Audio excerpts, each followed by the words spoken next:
Ya, pemirsa, kita sudah sampai di segmen terakhir kita. Saya kembali ke Pak Rekwanto. Tadi kita mencermati mengenai pernyataan Ibu Ida menyatakan bahwa sebetulnya dua kandidat ini semua saling menginginkan pemilu damai. Iya. Tapi itu juga tadi Pak Rekwanto bilang ada juga kalimat bersaya bahwa kadang-kadang tidak bisa mengkontrol untuk relawannya. Nah, ini kan kadang-kadang ada hal-hal yang tidak bisa dikontrol. Nah, ini Pak Rekwanto sebagai kepolisian ini bagaimana kemudian menyikapi ini?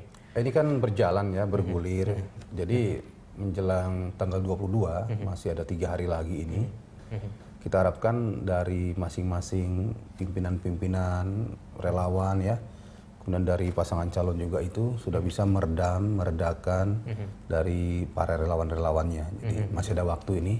Jadi tidak ada lagi yang di atas bilang tidak, ini masih jalan sendiri gitu kan. Ini yang kita harapkan dalam 3 hari ini kita fokus, ada pendekatan juga kepada pihak mereka. Jangan sampai nanti pimpinannya bilang itu tidak ada pengerahan massa, di bawah jalan sendiri. Nah itu kalau menurut Anda sebetulnya eskalasi dari tingkat konflik itu sudah menurunkah sejak pileg kemarin atau bagaimana sampai saat ini pengawasan? Sudah jauh menurun ya. Dari awal itu kan banyak masalah-masalah yang muncul, baik sengaja maupun tidak ya. Sengaja pun perlu dibuktikan ya. Artinya ada ya yang dikatakan oleh mereka masing-masing calon ini curang itu. Namun langsung diselesaikan oleh Bawaslu, Panwaslu, Bawaslu dan dengan pencoblosan ulang, jadi tidak terakumulasi ke atas. Itu baik sekali.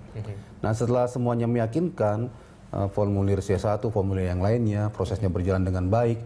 Nah, sekarang ini sudah dalam tahapan menyadari masing-masing sebenarnya bahwasanya angka itu sudah angka yang sudah paling mendekati ya, mendekati finalisasi yang benar. Jadi bahasa curang nanti tanggal 22 itu sebenarnya surat-surat tidak ada lagi. Ya, sehingga tidak ada lagi alasan untuk mengerahkan massa atau di bawah relawan yang tidak ada alasan lagi sebenarnya. Ini waktu yang dekat sempit ini kita harapkan semua sudah menyadari ya, dan kita juga sudah adakan pendekatan-pendekatan bahwasanya nanti yang sampai ke itulah yang real dan berdasarkan dari bawah semuanya. Jadi bukan buatan-buatan, bukan quick count gitu Pak, ini sudah real count gitu ya Pak. Bukan yang lain-lain ya, yang benar ini memang. Baik, Pak Rekwanto, lalu kemudian imbauan Anda kepada masyarakat, bagaimana mereka menyikapi tanggal 22 nanti? Ya ada dua ya, yang pertama kepada para pendukung ya, kita harapkan jadilah pendukung yang baik. Kalau memang sudah tahapannya dibacakan keputusan siapa yang terpilih, yang tidak terpilih ya itu yang terbaik ya, karena prosesnya berjalan. Jadi nggak usah buat arena macam-macam ya, unjuk rasa yang anarkis dan lain-lain nggak usah. Nah, kemudian juga yang menang juga jangan berlebihan euforianya ya, tanpa terkontrol sehingga membuat miris yang lain ya, itu tidak baik juga buat psikologi massa. Kemudian kepada masyarakat, jangan terprovokasi untuk hal-hal yang tidak benar ya. Banyak broadcast, berita-berita yang tidak jelas sumbernya, menyatakan akan terjadi siapkan sandang pangan papan mungkin, ya belanja banyak-banyak, isi mobil bensin penuh-penuh, karena kalau ada sesuatu, gitu, Pak, ya? Siapkan rupiah yang cukup, kalau bisa dolar ya, beli tiket pesawat, kapan bisa terbang, itu nggak benar semuanya. Ya kita damai, tertib, kondusif, ya aman, lancar, dan kita siap untuk menerima siapa calon presiden kita berikutnya. Oke, baik. Saya terakhir ke Ibu Ida. Ibu Ida, mungkin Anda punya imbauan khusus terhadap para pendukung nih. Kira-kira apabila mereka tidak puas, nanti mereka harus bagaimana?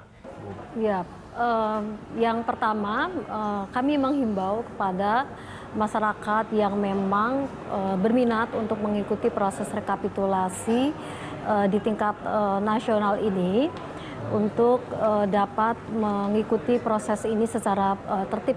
Ruangan kami terbatas, yang bisa masuk ke dalam ruang rapat pleno KPU di lantai 2 Gedung Imam Bonjol itu hanya peserta pemilu, pengawas pemilu, dan pemantau, dan juga tamu undangan lainnya. Kemudian masyarakat itu bisa mengikuti proses rekapitulasi di halaman kantor KPU. Halaman kantor kami pun juga kapasitasnya itu sangat terbatas.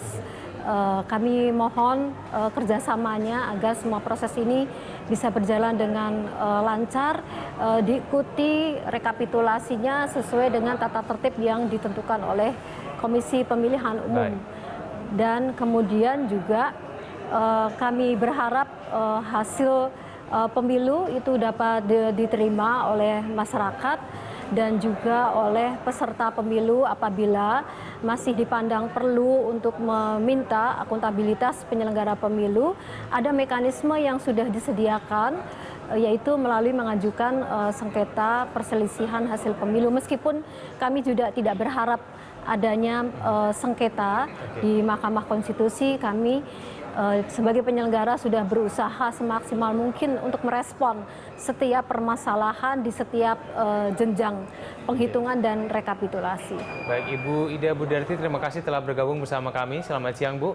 Dan selamat siang juga kepada Pak Rikwanto. Terima kasih sudah bergabung bersama kami di Siang. Terima kasih.